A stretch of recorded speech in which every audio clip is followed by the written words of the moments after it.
바쁜 당신을 위해 준비된 밤 시사야. 시사평론가 김성환과 함께합니다. 코로나19 확산세가 거세지면서 병상이 꽉 찼다. 의료 인력 부족 문제가 심각하다. 이런 이야기가 들리고 있습니다. 사망자가 나와야 새 병상이 생긴다, 이런 말이 나올 정도인데요. 의료계에서는 정부가 당장 의료 인력 확보를 추진하고 중장기적 대책도 내놔야 한다, 이런 목소리를 내놓고 있습니다. 실제 의료계 현장은 어떤 상황인지 인도주의 실천 의사협의회 정형준 공동의료위원장 연결해서 얘기 나눠보도록 하겠습니다. 위원장님 안녕하십니까? 예, 안녕하세요. 예, 지금 의료 시스템이 뭐 붕괴 직전이다, 아니다, 거의 붕괴된 것이나 다름없다, 여러 가지 이제 얘기가 나오고 있는데요. 현재 현장의 상황은 어떻습니까? 현장 상황은 뭐 유럽 같이 의료 붕괴가 돼서 환자가 환자를 돌본다고 하는, 그러니까 이제 의사나 간호사가 다 이제 감염이 되는 그런 상황은 아니지만, 네. 비코로나 환자 중에 응급 중환자 진료가 상당 부분 지연이 되고 있고, 네. 특히나 이제 코로나 확진자도 응급실에서 대학병원에서는 이제 대기해야 되는 수준으로 지금 가 있기 때문에 네. 매우 심각한 상황이고요. 실제 수치상으로 이제 국민들께서 보셨을 때 수도권의 위중증 환자, 중환자 병실 뭐 90% 정도 차신 걸 보셨을 텐데, 그 정도면 사실은 완전히 뭐 만석이라고 이렇게 생각하시면 됩니다. 근데 일반적으로 우리 이제 뭐 암 환자라든가 그 외에 뭐 심근경색 등등해서 중증 환자들이 있잖아요. 항상 늘 있어 왔고. 근데 지금 중환자 병상을 기준으로 해서 얘기를 하니까 그런 일반 중증 환자가 대체 어느 정도 병상을 지금 그 배정받을 수 있는가? 그거는 잘 알려지지 않고 있거든요. 실제로 어느 정도입니까? 그냥 코로나 중환자가 그냥 다 차지하고 있는 겁니까? 그렇지는 않지만, 뭐 예를 들면 저희가 이제 상급 종합병원, 흔히 이야기하는 이제 대형 대학병원의 병상에 지금 중환자 병실의 1.5%는 지금 행정명령으로 차출이 되어 있습니다. 네. 그러면 중환자 병상을 더 늘리면서 이걸 했어야 되는데 그렇게 하지 않았거든요. 네. 왜냐하면 이게 어차피 중환자 병상이 별로 수익성이 없기 때문에. 그러면 이제 그 1.5% 수준만큼 이제 병상이 없어진 건데, 그게 어느 정도 수준이냐면 일반적인 대학병원에서 성인 중환자실이 전체 병상의 5%가 안 됩니다. 예. 그러니까 사실은 전체 중환자실의 30-40%가 이제 코로나 환자에게 배당이 된 셈이거든요. 네. 그렇게 되기 때문에 이제 뭐 심근경색이라든가 아니면 뇌출혈 환자들 같은 경우에 배당돼야 될 병상이 줄어든 것은 확실한 사실이고요. 예. 또 그런 상황 추가로 이제 저희가 뭐 지역병원이나 아니면은 지역 응급센터에서 사실은 뇌출혈이나 아니면 뭐 중증 질환이 발생하면 수술을 위해서는 대학병원으로 전원을 하는데, 예. 전원을 하는 과정에서 이제 코로나 PCR 음성 확인서를 필수로 받기 때문에 네. 골든타임이 지연이 되고 있고, 예. 그리고 그런 환자들을 또 응급실에 대기하면서 봐야 되는데 응급실 자체가 포화이기 때문에 네. 사실상 중증 환자나 그런 어떤 응급질환을 요하는 환자들에 대해서는 상당한 이제 의료 붕괴 상황에 직면했다고 파악할 수 있습니다. 그럼 말씀 들어보니까 코로나 중환자 병상도 다 찼고 일반 중증 환자, 응급 환자들도 지금 중환자 병상을 중환자들에 대해서 치료하기도 좀 어려운 상황이고, 그러면 더 이상 감당이 어렵다는 거라고 볼 수 있을 것 같은데요. 지금 거리두기 강화 조치에 정부가 이제 들어갔습니다. 의료 현장은 어떻게 평가하세요? 뭐 저희는 많이 늦었다고 너무 생각하고요. 왜냐하면 이제 저희 같은 뭐 시민사회 단체 쪽에 있는 의료 단체들도 벌써 11월 말에 강력한 사회주의 거리두기 강화에 대해서 주장을 했었고요. 네. 그리고 그보다 조금 더 보수적으로 판단하시는 분들은 이미 11월 한 20일경에 다 이걸 주장을 했었는데, 네. 저희가 그런 저희 주장 이후에도 지금 거의 3주가 걸렸기 때문에 너무 늦었고, 그리고 강도 면에서도 현재 내일부터 시행되는 어떤 조치들이 과거의 그 조치를 답습하는 거에 지나지 않거든요. 근데 현재는 과거보다 훨씬 더 많은 확진자와 위중증 환자가 있지 않습니까? 네. 그러니까 이제 이 부분을 원점으로 되돌리거나 아니면 줄이려고 하는 시도라면 훨씬 더 강력한 조치가 좀 필요하지 않았을까라는 생각은 듭니다.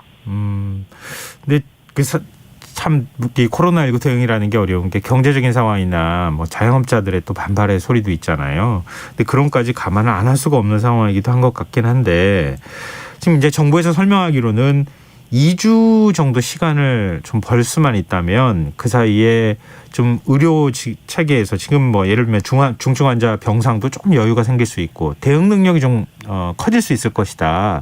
이렇게 얘기하고 있거든요. 실제로 그럴 수 있을 거라고 보십니까? 일단 뭐 2주 가지고는 불가능하고요.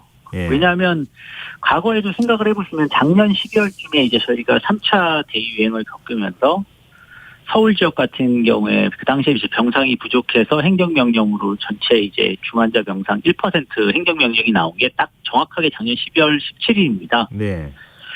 근데 이제 그 당시에도 그 당시 이제 확진자 숫자가 거의 한 2,000명이 안 됐을 때였거든요. 예. 그러니까 이제 지금 현재 확진자가 아시다시피 뭐 7, 8천 명이 발생하는 상황에서 2주 정도를 했을 때 그러면 작년 예를 들었을 때 1월 중순에 그러면 저희가 이제 상황이 많이 좋아지냐면 상당 부분 호전은 됐지만 그렇다고 뭐 저희가 이전의 사회적 거리두기 완화 조치로 돌아가진 못했다는 점을 봤을 때 지금 7, 8천 명 수준이면 지역사회 감염 수준이 훨씬 더 높고 또 배수 증가 가능성이 있기 때문에 훨씬 더 오랜 시간이 만약에 이런 정도의 그 사회적 거리두기 강화 수준이라면 네. 걸릴 수밖에 없다는 것이 이제 뭐 수학적으로는 데이터상으로 이제 나올 수밖에 없고요. 그리고 또 좀 하나를 마지막으로 말씀드리면은 네네. 너무 그동안 이제 저희가 이런 뭐 경제적 문제를 고려해가지고 이제 위드 코로나나 뭐 단계적 사회적 거리두기 완화를 했지만 네. 사실 이제 보상 체계 자체나 재정 투입이 너무 적었기 때문에 네. 모두 다 고통받은 부분이 있어서 의료 부분에서도 마찬가지로 이제 재정 투입이 너무 적었던 부분들이 영향을 줬습니다만 그런 걸 고려를 했을 때는 이제는 더 이상 이런 정도 수준의 재정 투입으로는 전방위적으로 견딜 수 없는 게 아니냐 이런 생각까지 할 수 있습니다. 단기적으로 뭔가를 좀 의료 현장에서 대응 능력을 높이기에는 한계가 있다 이렇게 말씀하셨는데요. 그 기간 동안이나마 좀 병상을 추가로 확보하거나 이럴 수 있는 뭐 방법은 없는 겁니까? 그러니까 이제 병상 확보라는 것이 11월 5일에 이미 정부가 저희 상급 종합병원에 이제 지금까지 1.5%의 그 병상을 동원했었습니다. 근데 11월 5일부로 이제 그거를 3%로 올렸거든요. 네. 근데 지금 한 달 반이 지났는데 사실 이행 수준이 50% 정도밖에 안 됩니다. 그러니까 이제 무슨 이야기냐면 없는 상황이다 이런 말인군요. 예, 그러니까 행정명령이나 지시를 가지고 지금 이행이 되기에는 너무 이게 촘촘하게 사실은 그런 필수 의료 시스템들이 돌아가고 있었거든요. 네네. 그러니까 이제 여지가 없었기 때문에 사실은 신축 개념의 어떤 확장 정책이 필요한데 확장 정책은 사실은 이제 행정명령만 가지고는 될 수가 없고 네. 재정 정책과 동시에 어떤 병상을 새로 확보하는 것들이나 증축하는 것들이 필요합니다. 네네. 그럼 이 계획들은 사실 3, 4주 안에 하기는 좀 어려운 상황이고 물론 뭐 여러 가지 이제 방안을 동원해야 되겠습니다만 명확한 어떤 재정 투입이 없다고 하면 지금 현재 상황에서는 강력한 사회주의 거리두기 외에는 저희가 할 수 있는 방안이 거의 없는 것이죠. 지금 의료 인력 부족 문제도 굉장히 심각하다 이런 얘기가 나오는데요. 일단 현장에 있는 의료 인력 자체가 굉장히 과중한 업무로 피로감을 호소하고 있는 상황이기도 하고요. 뭐 지역 보건소 공공의도 지금 다 코로나19 대응에 투입이 되는 바람에 보건소가 다 문을 닫고 있다 이런 얘기까지 나오고 있는데 인력 확충 문제는 이건 어떻게 풀어가면 좋을까요? 그것도 비슷합니다. 이제 애초에 정규 인력을 좀 더 고용을 했어야 되는데 사실 이제 코로나가 뭐 이렇게 저도 마찬가지지만 이렇게 막 오랜 기간 갈 거라고는 거의 생각을 안 했던 것 같습니다. 그러다 보니까 비정규 인력들 아니면은 이렇게 순환 인력으로 구성을 했습니다. 예. 그래서 지금 뭐 선별 진료소나 이런 것들이 그렇게 돌아가고 있었고 그러다 보니까 사실 이런 곳들에는 이제 비숙련 인력이 가도 상관이 없는데 숙련 인력들이 사실 이쪽으로 좀 이동을 했거든요. 네. 그리고 거꾸로 중환자 진료나 위중증 진료에 투여해야 되는 숙련 인력을 더 양성하지 않다 보니까 이게 악순환이 반복이 된 상황이고 현재 이 악순환 고리를 끊으려면 어쨌든 간에 더 많은 인력을 고용하겠다고 하는 명확한 의사가 좀 필요할 것 같은데 아직도 이제 계속 이게 하루 일당 주는 그런 알바 간호사 의사를 계속 고용하고 있기 때문에 네.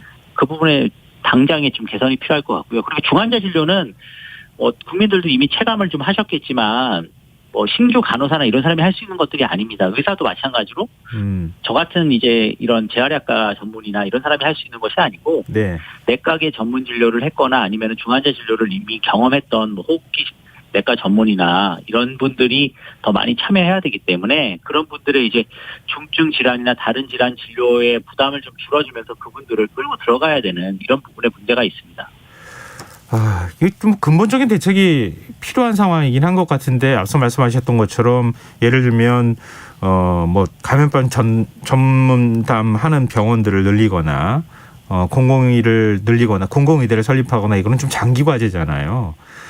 예, 그런데 정부가 좀 적극적으로 투자를 해야 되는 상황인 거죠. 지금이라도.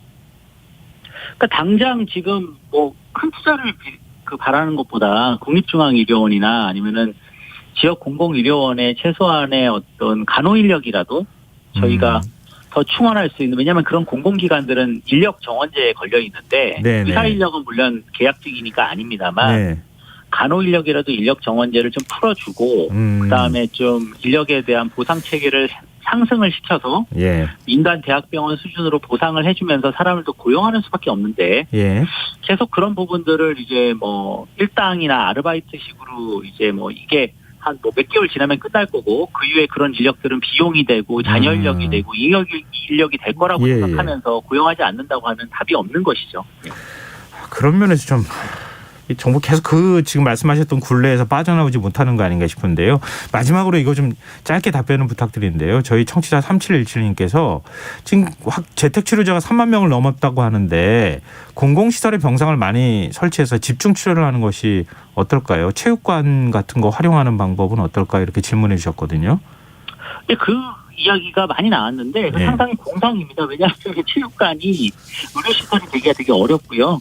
그다음에 아까 제가 계속 말씀드린 건데 저희가 지금 공간이 부족해가지고 문제라고 딱히 말씀드릴 수는 없습니다. 왜냐하면 지방의료원에도 지금 이미 병실이 상당 부분 있는데도 예. 인력이 없어서 코로나 환자 못 보고 있거든요. 그러니까 인력을 금방 마련해야 되는데 정부의 지금 대응 방역이 병상에 대한 보상 체계로 되어 있습니다. 그래서 병상에 대한 보상을 하면 인력이 따라올 거라고 생각하는 것은 매우 순진한 생각이고요.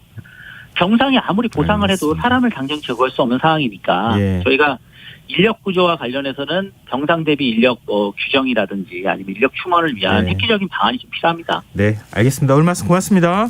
예, 감사합니다. 네, 지금까지 인도주의 실천의사협의회 정영준 공공의료위원장이었습니다. KBS 라디오 김성환의 시사야 1부 순서는 여기서 마무리하겠습니다. 전 11시 정각 2부에 다시 오겠습니다.